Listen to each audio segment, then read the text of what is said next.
I get started on the video, I'd like to ask you guys to go ahead and hit the bell icon next to the subscribe button and hit the notification checkbox. That way you guys don't miss any future uploads from me and you become part of the notification squad. With that being said, I hope you guys enjoy the video. What's up, people of YouTube? This is Roy here, bringing you guys another video to my channel, and today we are going to be doing a rushing route guide for the map Sainte Marie Du Mont. So I don't know if I pronounced that right, but that's basically how I pronounce it. This map is probably like one of the best maps in the game. I've been playing a lot of War, so I haven't had a whole lot of time on a lot of the maps, but this one specifically I do know a fair amount about, and it's a pretty simple map to understand the way that the map control works, and I just felt like I would share that for you in the first rushing route guide on Call of Duty World War II. Before I get into that, I would like to let you guys know that since there is only 9 maps, I'm going to mess around with the war stuff, see if I can do kind of like some tips on that, but I'm going to try and space these out to last until the DLC comes out, and then I can do those 4, and then it'll probably be a little bit dry until the new DLCs drop, but that's, you know, months down the line. So without further ado, I'm going to go ahead and let you guys know the best way to rush on Sainte Marie Du Mont. So on this side, on this spawn right here, I find that it is always best to run this side of the map with an SMG. So there's a couple options. If you do want to go this side with an SMG, or this side in general, the outsides of the map can be kind of unforgiving for SMGs in my opinion, but this is definitely the better side because there's more cover. If you can get up here and behind these little sandbags by this tower, you have some cover to take people off from right here, which is definitely capable of an SMG, but I would recommend always going this side with an SMG if you really do want to use an SMG that bad. This building right here is the end-all be-all of this map. This building, having control of especially the top floor, is just kind of what runs the map. If you have this spawn over here and you're up here, then I would say definitely having control of this room and watching the stairs is important, as long as you're aware of where your teammates are, and this area over here isn't, you know, cluttered with enemies or a giant empty space for that matter to where you don't know what's going on. I would say just keeping this building right here locked down and making sure that people are not getting in and out is almost 100% going to guarantee a win in some form or fashion. Now these little tricks and stuff, these options and routes definitely are more so for team deathmatch, kill confirmed, but they do work in like domination. On this map specifically, it's the same concept. If you own this building right here, odds are you're going to have control of B, because you can watch right over the flag with this window right here, and you can pick people off, although being up here and watching the flag would be more suitable for an AR. So it can work with other game modes. Capture the flag. It's a good idea to have control of this building to kind of have them in their spawn. So it does kind of transfer across multiple game modes, but it is particularly for slaying and getting a lot of kills and just kind of getting the upper hand on the enemy. So without further ado, once you have control of this building, let's say you choose not to go up there, your teammates are up there, and you just want to be able to just destroy people in the spawn. One thing about this game that I've noticed is spawns do not flip very easy, and maybe I'm just used to like jetpacks and stuff where spawns would flip super easy, but in this game they definitely don't. So this building right here, it's a pretty simple clear shot. Every now and then you'll catch somebody on these barrels or standing over here trying to pick people off from those windows, and I mean, you can kill them, especially if you're running airborne with a suppressor. It would be a good idea, but this building right here is just going to save your life. I mean, just owning spawns through this little doorway right here is just ridiculous. Picking people off, killing someone here, running back around to this side of the building, and then just kind of using their spawn to their disadvantage, because they're going to spawn right back there or on the other side of this house, and the first thing they're going to want to do is run straight back to where they got killed, trying to kill the guy who killed them. So when you're standing over here peeking them running across the street looking that way, they're, you know, 9 times out of 10 you're probably going to get that kill. And that's basically the whole point of rushing that side. It's pretty simple. It's not like past Call of Duties where you have to watch up and down and everything else, which is the benefit of being back to boots on the ground. So you can obviously push up here into their spawn and all that, and then once you get, you know, a couple teammates over here, spawns will probably flip if you're playing TDM or pretty much anything. You know, they're going to start spawning over there, capturing your flag, etc. So now I'm going to go ahead and I'm going to switch over to the other side. Now let's say you want to take this side of the map over here. You want to rush straight this way. I think that it's best to do that with an assault rifle, which is why I switched to the STG-44. One thing that I can say is I think this area is super, super confusing. Not so much when you're spawning on this side, but when you're trying to take the side, I think this section can be kind of frustrating because you don't know where to look. There's too many areas to be seen from, and that's kind of the beauty of being able to hold this spawn or keep people from holding this spawn. But basically, if you go this way, if you push forward, it's pretty simple. You're going to have people head glitching right there. And if you choose to go over here, which I do not recommend because they can clip your body right here, people can see you from right there. I would always recommend going to this side because you kind of have like a little bit of an area where you can put yourself in here like that and watch over it. The flag, you know, which is right here, it's just a pretty easy place to kind of get those nice shots off of head glitches and stuff. This one's super easy. That one can be kind of difficult. And it all depends on how many of their teammates are behind that building right there. Sometimes, if you really are quick, you know, this would be useful for an SMG.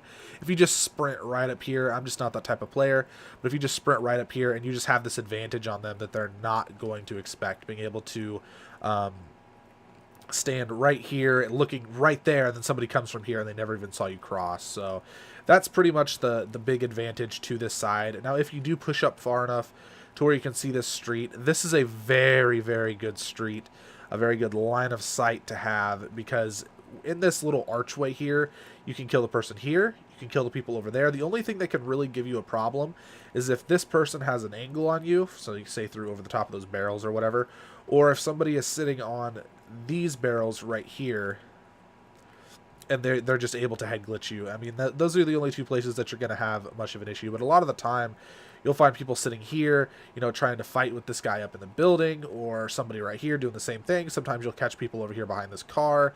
And so if you could just get up to this spot really quick, you can get yourself a 3-piece almost every single game just off of that alone, and it's a nice little trick.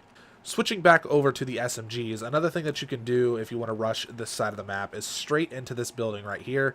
A lot of people do this. This is pretty much common knowledge. I would suggest using an SMG.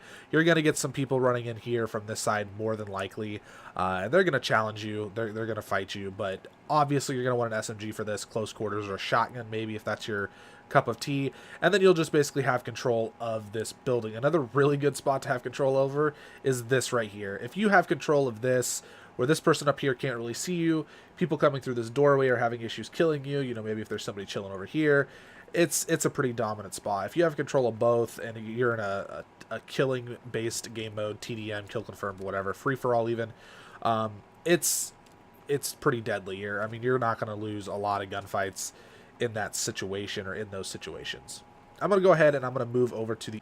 Now, starting over on this side, we'll cover the SMG concept. I think that this is the worst side of the map to spawn on. I do not like this side over the other one, but you do have the cover of these buildings more so than you do over on that side. Rushing this side with an SMG, obviously, same basic concept. Getting cover to here, which kind of sucks because this open doorway, there's a lot farther of a distance from here to there without cover than it is on this side, where you have immediate cover here and then having to go here. Like, that's a lot shorter of a distance, you can just tell, than having to run from around this corner all the way up here. So they have an advantage on this side, as well as, if it's even possible, depending on how fast you're rushing, they have the advantage of being up here. They can kind of pick you off, and that sucks. I mean, they can just peek out here like this. And they got nice lines of sight, as well as just jumping over the top just to check, you know, what's going on, who's rushing. That's a good way for people who are in this building to hold it down. But without further ado, if you can push through this section, you know, let's say nobody challenges you, or they don't have full control over this building. If you just want to continue to push to the left and go through here, this is a nice spot to get in behind their spawn, because it seems like nobody ever comes through this section. It's very rare that I'll get in gunfights where there's people in here. But if you can push up through here, over these sandbags, you're basically behind the enemy. You are behind them. There's going to be people in this building, probably people in the street, and probably people in that building. So if you can push in here, you know, if you know there's somebody up in this house, obviously you can peek up here, take them out.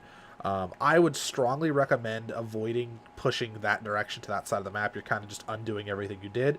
I would go this way, try and kill anybody in this house, try and kill people who are going to be right here, head glitching the car, sitting over here by this doorway, trying to take people off inside the building. And and then just help your teammates get control of this building. That's basically the entire point of playing this map, is control of this building. Just 100%. Almost 100%. That's the whole point of this map. Now, the other thing that I would suggest with using an SMG on this map is basically the same thing as the other side, but in terms of it being opposite, I would strongly suggest not losing this area. This isn't like the street on their side.